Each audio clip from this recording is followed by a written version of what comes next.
இன்றே டவுன்லோட் செய்து உங்கள் ஃபேவரட் ஷோக்களை என்ஜாய் பண்ணுங்க.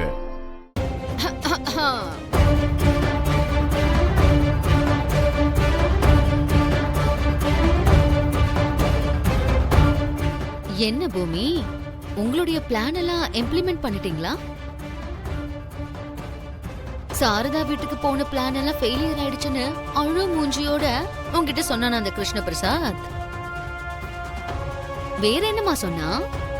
இந்தியால நடக்கிற ஒரு சில தீய செயல்களுக்கு பாகிஸ்தான் சம்பந்தப்பட்டிருக்குன்னு சொல்ற மாதிரி இந்த விஷயத்துல நான் சம்பந்தப்பட்டிருக்கேன்னு சொன்னானா? செய்யறதே தப்பான வேலை, அது பெருமையா வர சொல்றியே. நீ எல்லாம் ஒரு மனுஷியா?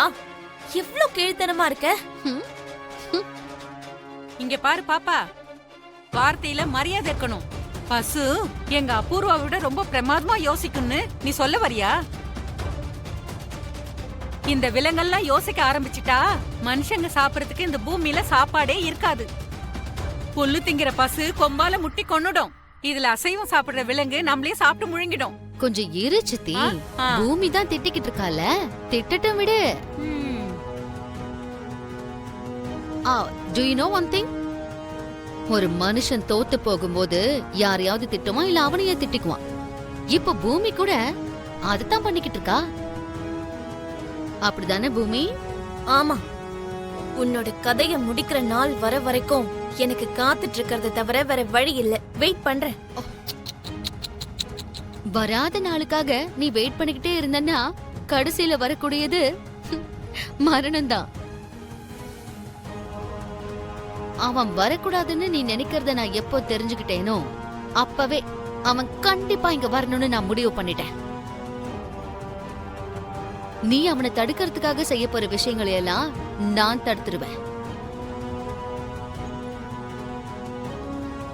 நாளைக்கு ஏதோ ஒரு ரூபத்துல அவன் உயிரை பறிப்போகுங்கிற ஆப்ஷன் ஒன்னே ஒண்ணு மட்டும்தான் இருக்கு. அதெல்லாம் கிடையாது.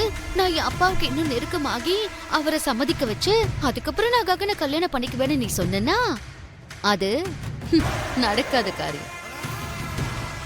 ஏன்னு கேட்டனா, இதுக்கு நடுவுல நான் இருக்கேங்கிறத மறந்துடாத.